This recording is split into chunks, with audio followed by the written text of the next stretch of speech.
3, 2, 1, magic time. All righty. Bam. All right.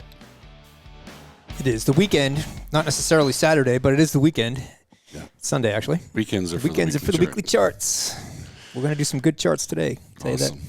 We already did some good charts. If you are a member of the site, we already did a members-only webinar. Yep. Every month we do one just for members only, and we dig deep into the alerts and to the charts, and it's good stuff. Yep. If you didn't catch it and you are a member, there'll be a replay posted on the member dashboard down at the bottom. Yep. You'll see it. Perfect. What do you got for us this week? I hate to have to do this, but I'm going to do it anyway. To do it. The group, the Facebook group, dude. We're gonna. Dude. It's the bane of my existence, I swear. It's good. There's a lot of good feedback in there. Whether people intended to be good feedback or not, I'm taking it as right. Good feedback, right? So one of the common denominators of the week was your name. The name of the group is Grow My TSP. Mm-hmm. It doesn't say anywhere in there that it only technical analysis can be talked about in this group, right? And that's true. Like the idea of the group is to be as open and inclusive as a place that people can come in and talk about different ways that you can grow your TSP, right? Right. Now, buy and hold.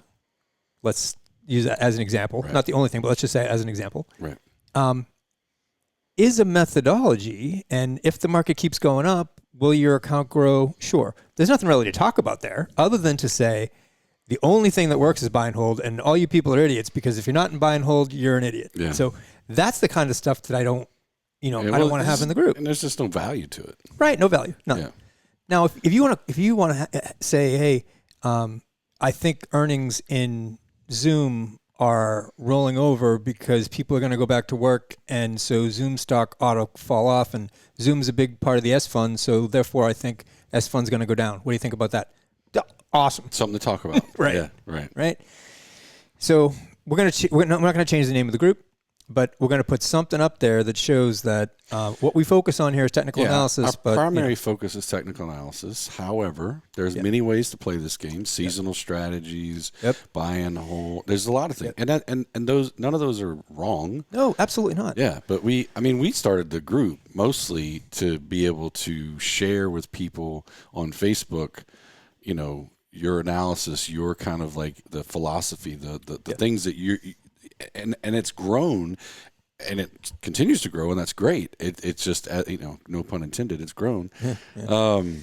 But the hard part is reaching everybody as they come in to tell them, hey, this is what our primary focus is about, right? It's like if you go into somebody I think said it best when they said, it's like going to a Harley Davidson group and telling everybody that Hondas are the best. Yeah. Like you're gonna get people that say, what are you talking about? Like you're in the wrong group, man. Right. And we don't really want that. No. Because this is a TSP group. Yeah. But I find it interesting that people will post opinions without any kind of discussion or context, right? Yeah. So if you tell me, if you're not 50-50 CNS, you're crazy. Yeah. Well, okay, well, why? Why? Sure. Like, if you can articulate it, we got a discussion. But just to post that and say, well, that's just the way it is. You're stupid otherwise. Yeah. That's not valuable. Yeah. So anyway, I don't. It's some of those. And the only other thing I wanted to point out about that, if you don't know, we have a paid. If you're a member. Like we talked about at the very beginning of this, we have if you're a member of the site, it means you're paying your $12 a month or $20 a month or $200 a year. You have the member dashboard tab when you sign into the site. If you don't have a member dashboard tab when you sign in, you're not a member. So if you're a member of the site and you're getting the alerts, please do not share the alerts on Facebook or Twitter or LinkedIn or wherever else your social media feed takes you. We talk about we talk about the alerts after the fact. I mean, I'm going to talk about some of it today, but people are paying for the product. People are paying for is to know what we're doing with our TSP accounts. And why?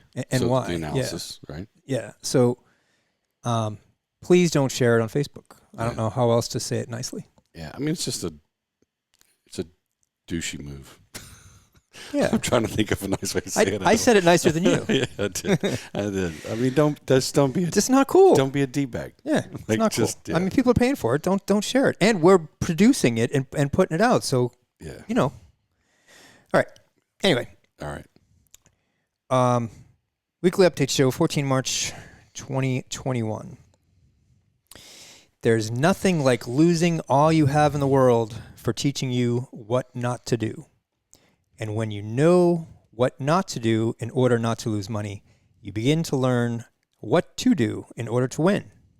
Did you get that? You begin to learn. Someone isn't telling you, you learned.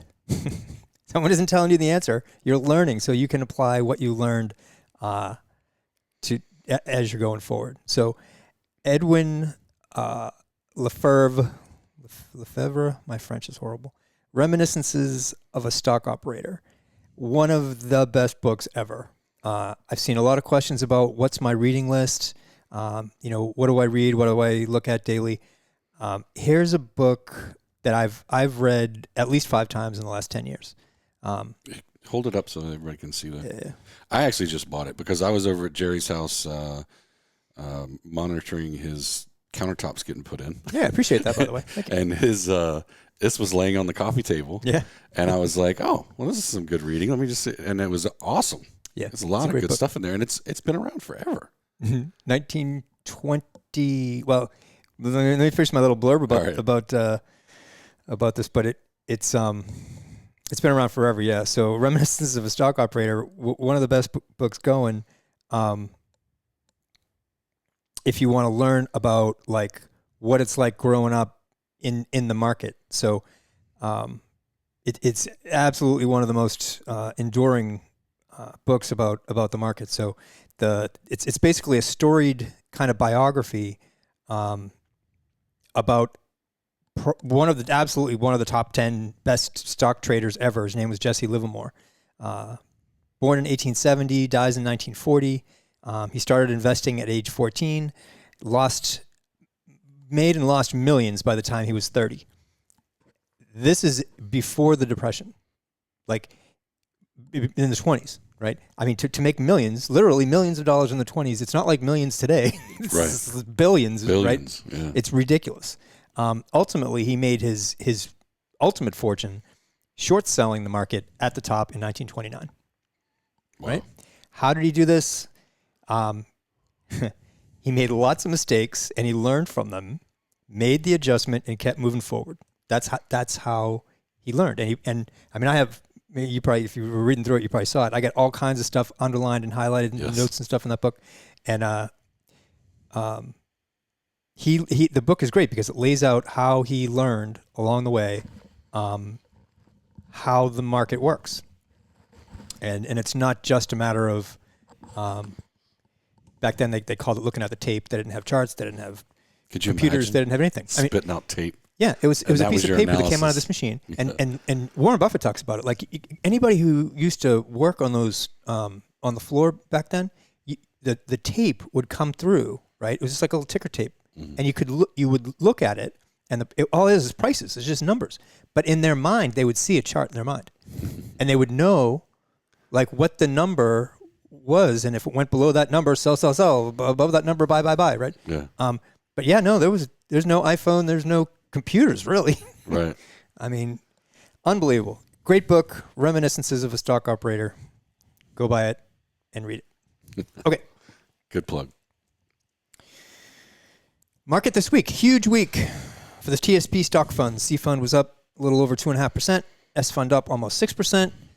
I fund up 2.2%, and the F fund continues its downward spiral.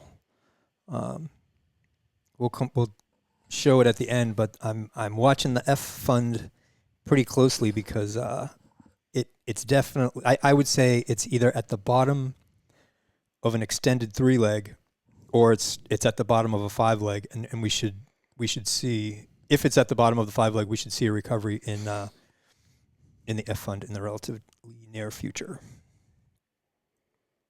Okay. So this week we're going to look at Divergence. I think I put out a couple of, the weeks go by, so it seems like no time went by, but it seems like a long time went by too. So I put out a couple of posts this week on Facebook about Divergence. We're going to take a look at that.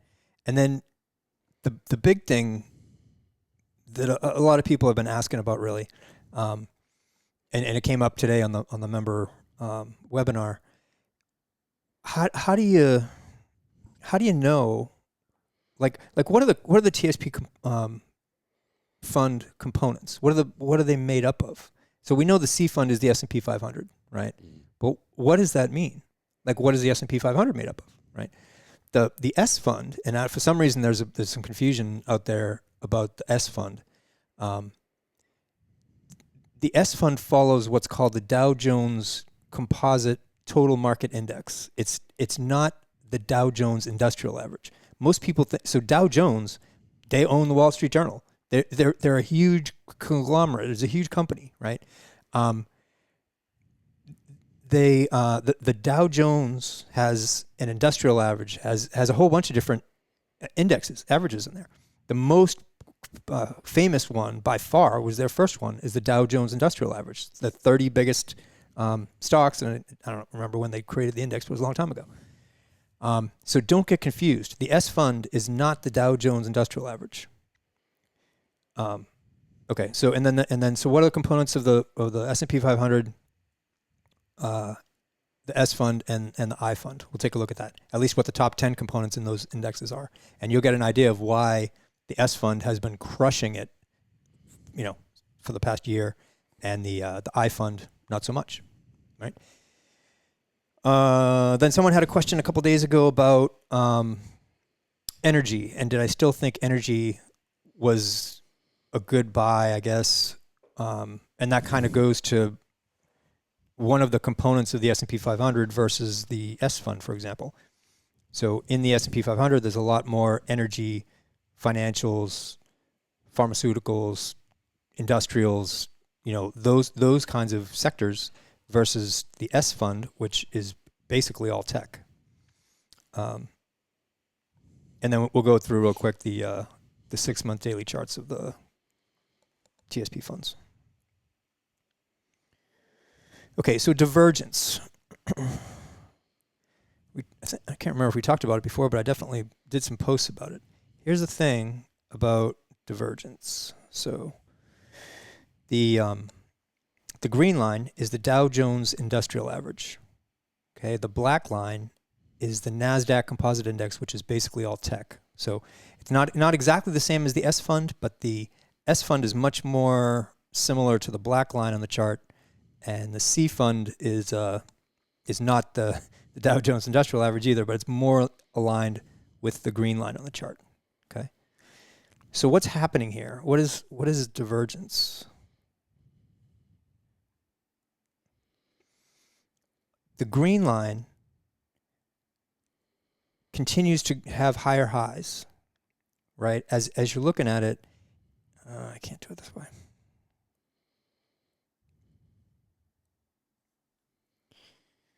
So you see here the green and the black line follow each other, right? They're moving basically in unison. It's not exactly the same. Sometimes the Dow is a little bit higher than the NASDAQ, right? And vice versa. It's not the same. But they're moving in the same general directions, right? Until we get to here. Because what happens here in the middle of February? We got a high in the NASDAQ, and we also have a high in the Dow, in the high in the NASDAQ and a high in the Dow Jones Industrial, right? But as we go forward into February, what happens? NASDAQ, the tech, corrects down, and if you connected the bottoms, it broke the trend line. We got this trend line in the NASDAQ. It started back here in November. You connected the bottoms, you got a pretty good trend line. So we would have expected the NASDAQ to keep doing something like that. That's not what happened. NASDAQ broke down and kept going lower, right? As opposed to the Dow, which when it got here, it was at this high. Why is it doing that? It was at this high, the same as the NASDAQ was. But instead of rolling over like the NASDAQ did, it came down a little bit, but then continued higher. It didn't. We have a low here. Yeah, this low is higher than this low, right? It's all still in an uptrend. So the divergence is when the Dow is still in an uptrend and the NASDAQ is now in a downtrend. You can't have them diverging for very long. It just doesn't work. At some point, if the NASDAQ continues lower, the Dow will follow it. If the Dow continues higher, and it could pull the NASDAQ higher with it. But one way or another, this divergence is not going to last long. Perhaps it's already ended. I don't know. Perhaps. The only thing I don't like about this chart is volume is decreasing as price is increasing. That's not a good sign. Okay. That's divergence. This is what it looks like. It's the same thing. It's just on a broader scale. I was going to show. So you get the NASDAQ here in the gray. You get the Dow in the solid colors, and they follow each other, right? And this is for a year, so it gives you a better sense. You can really see the divergence, like right there, right? One's going up and the other one's going down. It can't last that way for very long. And actually, as of the close on Friday, if you look at it, it looks like we're back in sync, right? And it looks like we're back in sync, and it resolved to the upside, which is good. We were prepared if it had resolved to the downside, if the NASDAQ, which has been leading, continued to lead, in this case lower, then the Dow Jones would have followed it lower. That's not what happened. It doesn't seem like, right? That's not what happened. But back here, where were we? Right here, when we had a couple of alerts that came out in a couple of days, and people were kind of squirming about, hey, I'm taking a loss, and if I get out now, I've lost all my money for the year, and all this kind of stuff. If the market had gone down there, you would have absorbed this loss from the all-time high. That's true, but you would not have had any of this. And that's our number one goal, is to avoid major downturns. And so, we got out 50% in here somewhere. We got out 100% to 100% G in here somewhere, and we got back into the stock funds like in here somewhere. So this is on a 1-year chart. It doesn't look as significant. Yeah, if you zoom in, it does. Yeah. Did we take some losses? If you followed the last 3 alerts, did you take a little bit of loss in there? Absolutely. Yeah. But it's important to remember why we do it, because we err on the side of low risk. Yeah. And we know we're at the 5th wave. Yeah, that's a whole nother thing. And we're watching, right? So you got to let it play out. Yeah. Yep, got to let it play out. Okay. So, what are the components? Here's the top 10 components in the C fund. Okay. Apple, Microsoft, Amazon, Facebook, Tesla. Alphabet is Google. Google has 2 different classes of stock, Class A and Class C. Berkshire Hathaway is Warren Buffett's company. It's a conglomerate of a whole bunch of stuff. Johnson & Johnson is consumer, pharmaceuticals and medical devices. JP Morgan, finance and banking. But the first 7 are tech, right? So tech has a huge impact on the direction of the C fund. And so when tech rolls over, the C fund doesn't roll over along with it because it's got a whole bunch of other things in here. And again, this is the C fund tracks the S&P 500. We're only looking at the top 10 holdings. So the top 7 on a weighted basis are all tech. So there's a big piece of the C fund that's tech, but not all of it, which is why tech doesn't roll over as bad which is why the C fund doesn't roll over as bad as the S fund when tech rolls over. So kind of keep that in mind. Apple, Microsoft, Amazon, Facebook, Tesla, Google, they're tech, but they're big name tech. They're big growth tech, okay? And compare that to the S fund. Square, Uber, Zoom, Twilio, Snap, XP Semiconductor, like DocuSign. I mean, these are companies that have done extremely well in since the pandemic, because everybody's using. I mean, Square has been around for a while, and Uber, but Zoom and Twilio and Snap, like DocuSign. I mean, these companies were killing it on the basically what they call the stay-at-home play, because everything's happening online. DocuSign for sure. I mean, anybody who was, if you tried to buy and sell a house or anything that you had to do that ordinarily happens in person that you're signing documents for, it's all online now, and DocuSign has a huge piece in that.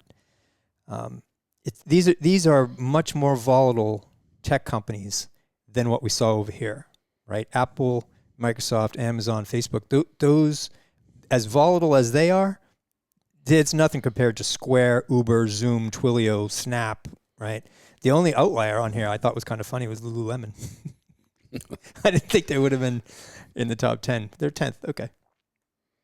So hopefully that you get the idea when the more volatile tech companies roll over, the S fund is rolling over, and vice versa. So I fund, why does the I fund sometimes seem like it doesn't correlate at all to the other, to the C and the S? It's because there's not much tech in the I fund, and it's the international, it's right, it's the Europe, Asia, Far East Index.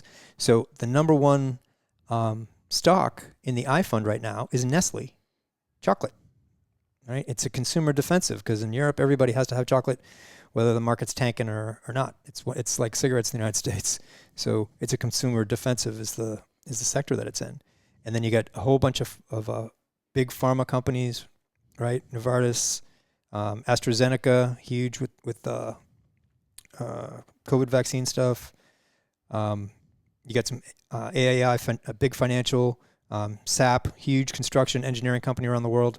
So, but the point of all this is that you have no tech on here, right?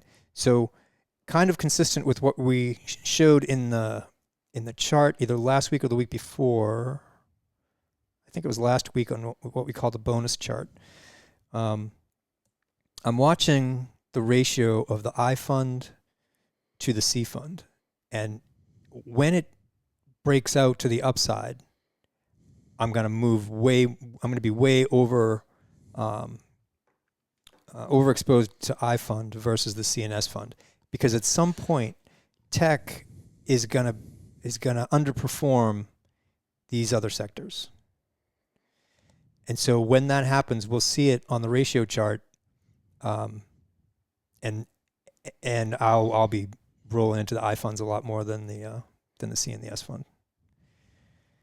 So hopefully that answered a bunch of questions that I've been seeing for the past week or two. Okay. Bonus chart. Right. Someone was asking about XLE energy. Was that still a good idea? So what I'm going to do here is toggle back and forth between the XLE, which is 6 month of the energy index. Okay, so ExxonMobil, all the big energy producing companies are represented in the XLE, and the next chart, this one is the XLK. It's all tech.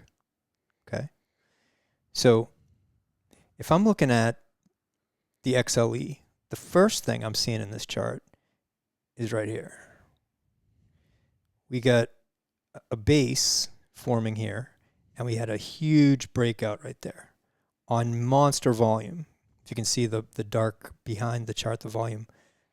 This is the volume. Well, this is volume down here, right? So, why is it erasing? Okay. So you can see the volume on that day on the breakout was huge, right? Huge volume. What does that mean? It means the price is going to go higher. That's what that means. You had a great base and a huge breakout. And then if you really weren't sure about it, you had another huge breakout off of this test of the 10-day moving average. And then every time it hit the 10-day, it kept moving higher.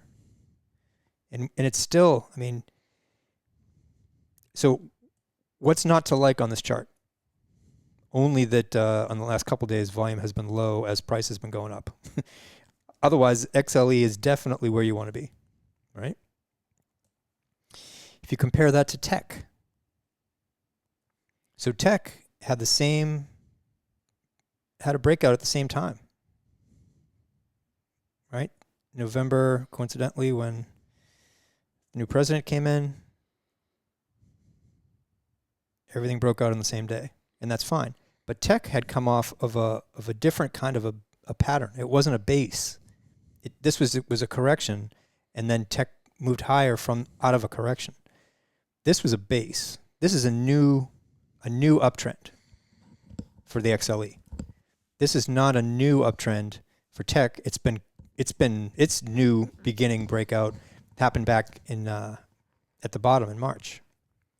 So if I had to be in one or the other of these two, I would want to be in XLE. I mean, you could say, well, you know, we've had a correction here in tech, and now tech is going to go higher. It's possible that could be, and you know, depending on your time frame and everything else, I'm just saying that's a much healthier looking chart because of where it came out of the base formation and that breakout. It's a much healthier looking chart than that one is. I mean, I'm not convinced that it's going to hold above the 10-day moving average there. I'm just not convinced that the tech has seen the bottom yet. Okay. All right.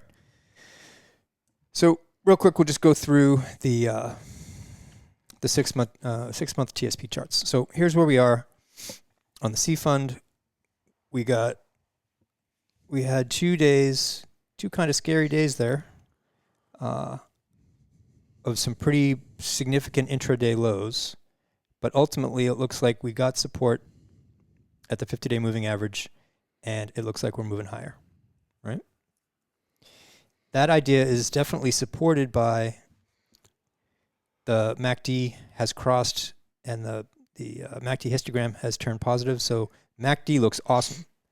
RSI has turned positive and has plenty of room to move higher.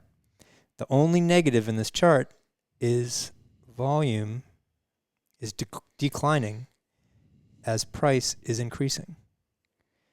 I hate to see that. Not a good sign. Not a good sign. And a good example of it is this. Price was increasing here the first 2 weeks of February. Volume was decreasing. And so how long did the price increase last? Not long, and it rolled over pretty hard, right? So you want to see volume increase, at least on the breakout. I mean, at least on that day, it would have been good, you know, to see higher volume, to see volume along the lines of something like that, you know, but we just didn't get it. So while price is the most important piece of how to decide, volume is number two. And so price is moving higher. You have to respect that, but on lower volume is not good. S fund, basically very similar, right? You get what looks like, it's definitely turning positive. It's not, the histogram hasn't quite made it above the 0 line yet, but MACD looks pretty good. RSI has turned positive and has room to move higher. And it looks like we've got support there at the 50-day, and the 10-day is not going to cross the 50-day. We're not going to have that cross. That's a good thing. So as long as the S fund can get back above this prior high, we'll be in good shape. As it is right now, you get this low, which is below that low. No bueno. That's not good. Until price gets back above this high, we're still in kind of no man's land from a technical perspective. I fund, we're almost in this base sort of pattern now. You get still MACD turning positive. RSI looks good. Low volume, same as the others. But we have a higher low, which is good, and we have a higher high. Right? So there's nothing about the I fund that has taken it out of the pattern. It's still in a clear uptrend. And assuming the I fund continues higher and gets above this high, it'll just keep on going. I mean, that's until it doesn't, right? I fund looks good. It's just that it's not as volatile, meaning you're not going to make the gains that you will in the C and S fund right now until tech really does roll over. And like we talked about, we're going to be watching it. Last thing, I'm kind of fascinated by the F fund right now, and I really, really wish it was worth investing in. It's just the return, it's just not there. So I don't mess with it. But in terms of the chart, it's fantastic. So it's basically moving sideways. F is for fantastic and fascinating. Fascinating. It's a good example though. So 1 A, B, C is 2. So here's the 1. A, B, C is 2. And either 3, 4, 5, right? Or we had 1, A, B, C is 2. And now the 3 is going to be 1, 2, 3, 4, 5. Which is usually what happens. Usually the 3 leg is extended. The 3 leg is usually a 5 leg in and of itself. So if that's the case, we have 1, 2, 3, and then we'll have A, B, C will be 4, and then 1, 2, 3, 4, 5. And so the F fund will finish down here somewhere, and then if you bought it, it comes back up. But this basically represents interest rates going higher. That's what the F fund is. As the F fund price decreases, interest rates are increasing, and if that happens, all kinds of craziness will happen on the stock market too. Cats and dogs on fire. It's raining. Yeah. Okay. Damn. Wow. That went by faster than I thought it would. It did. Because you weren't talking. I stayed out of it. You were on a roll, man. You had good info in there. It was pretty good, right? I was up. Yeah. Well, to say I was up all night last night putting this together is really not an exaggeration. Yeah, I don't think people appreciate. I mean, some people appreciate. It's not the right word, but a lot of people wouldn't know that you spend literally hours and hours, putting this stuff together. And I hope people. I mean, I know a lot of people do get something out of it because they tell us, and we really do appreciate the kudos sometimes because we're just normal people, and sometimes we forget that we are helping people, and it's like it's a grind every week, but it's great, especially when I saw some comments this week that really reminded me why and we talked about this on the member call. I don't think we didn't talk about it in the beginning of this. We just did the member call before this, so it all kinds of runs together. But we started this, obviously, you started this as a way to kind of help people with their TSP. Yep. And then, we took it online and kind of scaled it so we could do one to many. And it was really about helping people because we didn't have that help when we were coming in, and we both have kids in the military. So, TSP is very important to them. It wasn't as important when I joined the military. Right. Now it's vital with the blended retirement system, just like it is with the civilian. So, we want to help as many people as we can. At the end of the day, we have to make it a business because, there are costs, right? Yep. But more importantly is, what our long-term goal is, besides the main goal of helping people, with their TSP, is really trying to help some nonprofit folks that we're going to talk about more later. And I think everybody will be excited to know that a lot of, what they're buying into is not just a service to help with their TSP, but helping this greater thing. So we're looking forward to, once we can get the legal things worked out with the nonprofit and we can start kind of doing our partnership, I think everybody's going to be really happy. Yeah, we also, next week we'll have to talk about some of the upcoming things that we have. We have a couple races coming up over the next couple of that's months. right. Yeah, we're doing a couple of charity events. Yeah. We'll get a little closer to it. We'll start pinging everybody. We'll put it up on Facebook. All right, guys. Hopefully you enjoyed the show. If you did, please share it with your friends. You catch us every Sunday at 6:30 on Facebook. About 15 minutes later, it comes out on YouTube. Yep. Watch it wherever you like. Sign up for the site and hit the members only webinar next first weekend of April. That's it. All right, guys. Hope you have a great weekend, great week coming up. And we are... Cheers. Bingo. Music.